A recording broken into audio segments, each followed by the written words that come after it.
Today is December 12th, 2006. We're doing another oral history interview for the archives at the University of Alabama in Huntsville. I'm Chuck Lundquist. Our guest today is Bill Varnadoe. And we're almost at the Christmas season. I'm glad to see you're in the right color for Christmas. We're delighted to have you, Bill. Well, I'm glad to be here. We usually start out by letting the interviewee say a few words about where he spent his boyhood, where he got educated, and how he got into the space program. All right. Or what you did before the space program in your case. Well, I was born in Savannah, but I spent the biggest part of my growing up in Montgomery, Alabama, and Mobile and Pensacola and around. My dad worked for the railroad, and we moved about a bit. But I think the time spent in Montgomery was the growing up years from kindergarten up through nearly to high school. And it's in that time that I settled on my career, actually, because that's when my neighbor and I built a shop in his garage and piddled around with everything electrical. So that set me a path to follow. Right. And eventually I wound up going to Georgia Tech, and I got a degree in electrical engineering. And that, my first job was in Panama City, Florida, working for the Navy in mine countermeasures. But all of a sudden, the word spread among the civil service employees that there was a big opportunity happening up in Huntsville. They were building rockets.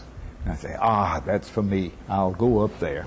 Why don't we back up a little bit and talk about your experience in World War II? You're one of the few of our interviewees that had an interesting career in the military in World War II. Yes, that happened while I was at Georgia Tech. I was actually a freshman year in Georgia Tech when Pearl Harbor happened, and I was in ROTC. The ROTC at Georgia Tech at that time was Coast Artillery, and so I was in the Coast Artillery. But I took basic that way in the Army, because they called up everybody, the war was on.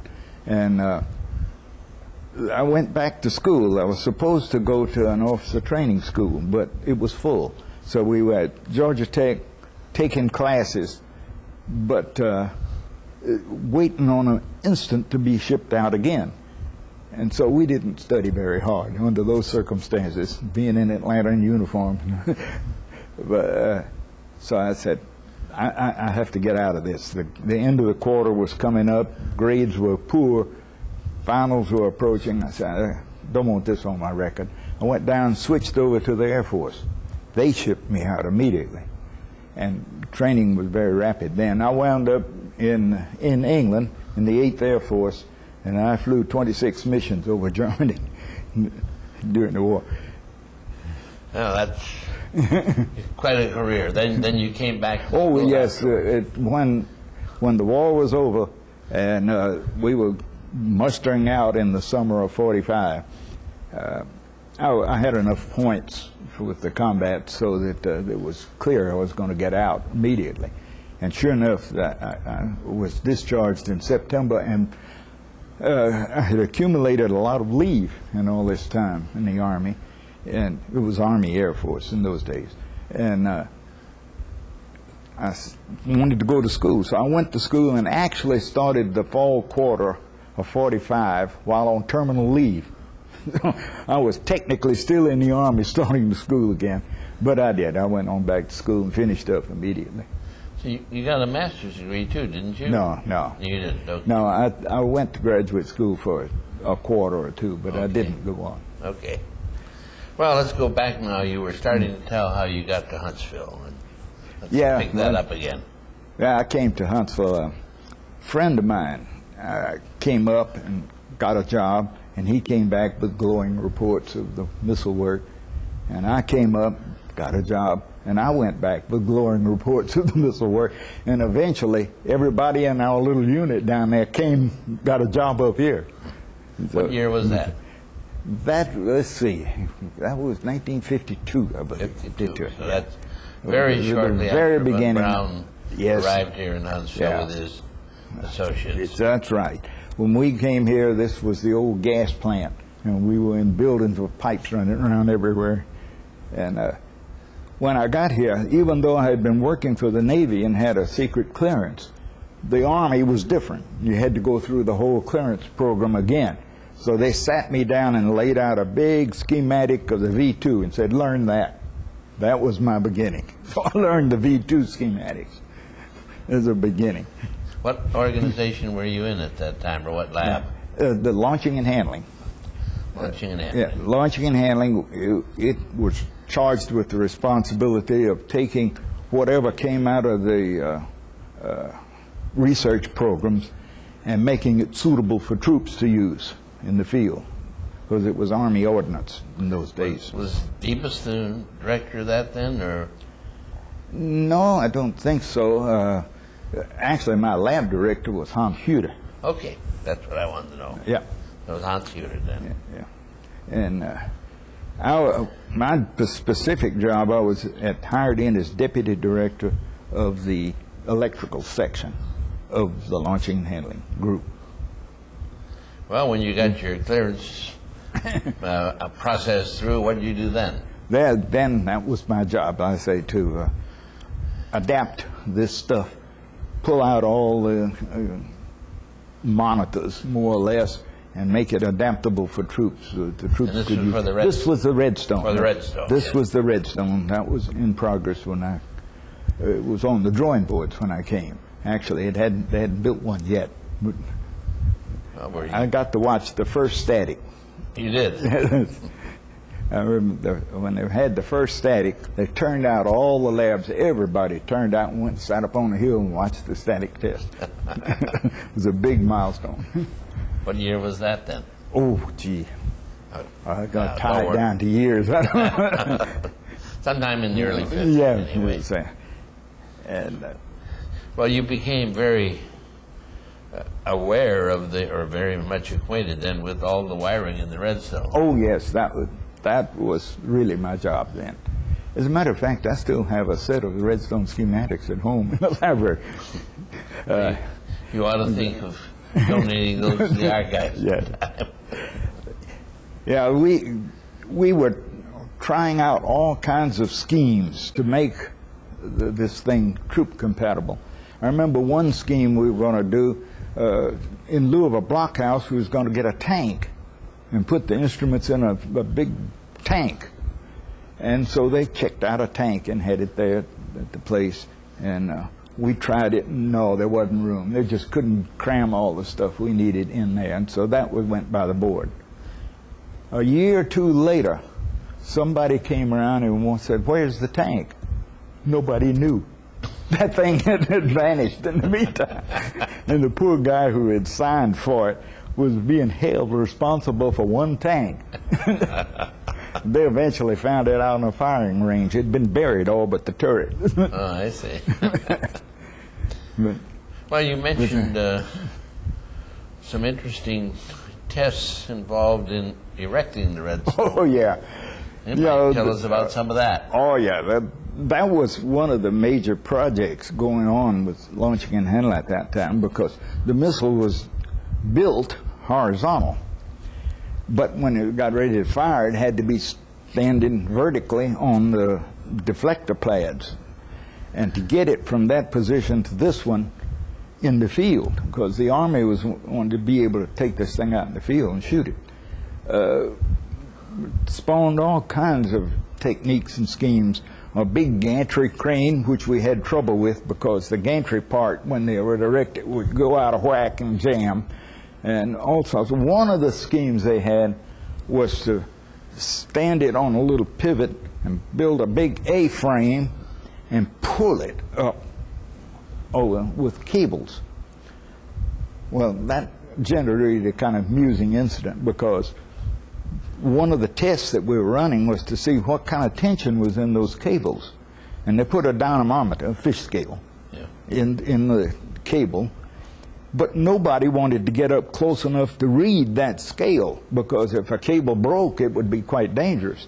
So they were, one of the engineers, I can give you his name if that's permissible. Sure, why not? Olin Durin, right. His name. Checked out a pair of binoculars and got his notepad and backed way off up on a little hill so he could see that scale with the binoculars and take the readings. And while he was sitting there taking readings with the binoculars up on a hill, the MPs came by. And they said, "What is this guy doing sitting up here on a hill taking notes of what's going on?" They arrested him immediately and hauled him off to the Hoosgow. It took the lab director to get him out. Things were rather less formal in those days. Yeah. There was another case, too, where we were checking out means of carrying the stuff to the Cape to check it. And they wanted to ship it by rail. And they said, well, what happens when they do the hump test? You know, with the railroads, there's a thing called humping, where they put a car up on a little mound and let it go, and it runs down into a marshalling yard and bangs into the next one to make up a train. Well, that's a kind of heavy shock. And so we had to instrument our stuff and put it in a boxcar and run a test to see what the score was. And I remember, you know, I was in there with the instruments, and the lab director was there. And Hans was standing there. Hans was a big German type, you know. He was macho. So he was standing there, and I got all braced. I put my hands against the walls and things, and he said, "Gonna be that bad, huh?" Bang! And he sat down completely. As undignified as you can imagine. I don't know what the German word was, but I can imagine. Well, the Redstone finally got ready to go to the troops. Yes, and it worked fine. And after the test, the military portion of the thing worked fine. We didn't have many problems with that. We eventually wound up not with the tank or anything like that, but what was called a foxhole panel. We would have a truck go up and check it out. The truck would unplug and go away, and the final few seconds of countdown would be done with this little box that would hold from a foxhole. And that was mine. I designed that thing. Good for you. Did you get involved in the Jupiter after the Redstone? Yeah, after that came Jupiter. And rather interesting about Jupiter was the fight that was going on between the Air Force and the Army. The Air Force, for intercontinental missiles, wanted to have hardened sights, so rigid that they couldn't be destroyed by incoming fire. The Army wanted to do it the other way. They wanted to expand on the Redstone concept and run out in the field, set up, and shoot. Well, the byproduct of that, it would take some time to get there, set up, and shoot, get the thing in position and run the test. Then the Air Force on the other side said, well, if this thing's down in the ground, we can be ready already, and you can have a 15-minute launch time, from go to launch in 15 minutes.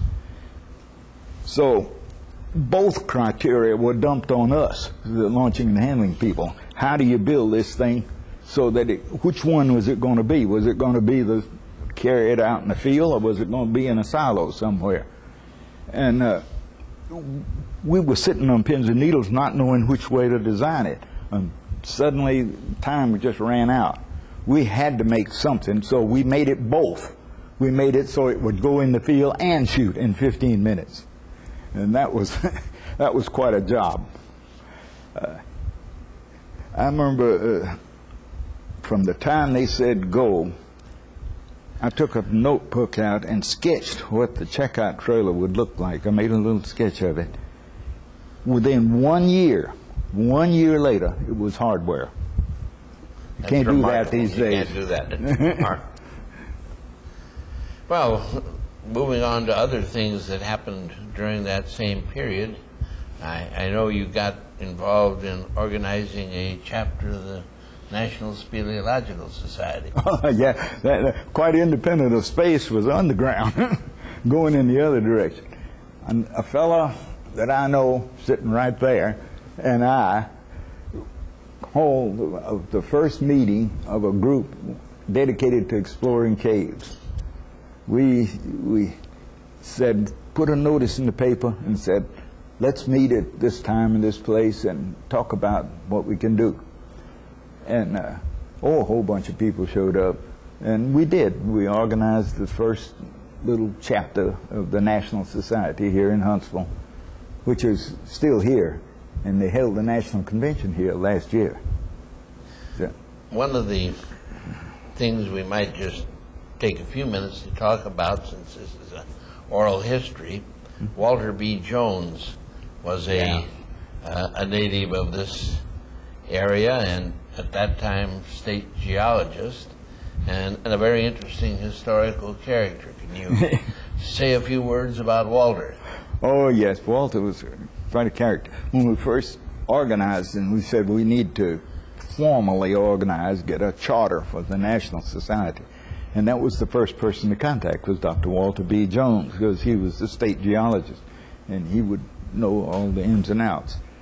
And he said, yes, by all means organize. And he had been making a catalog of Alabama caves since he was young, I guess, in the early 30s in any case.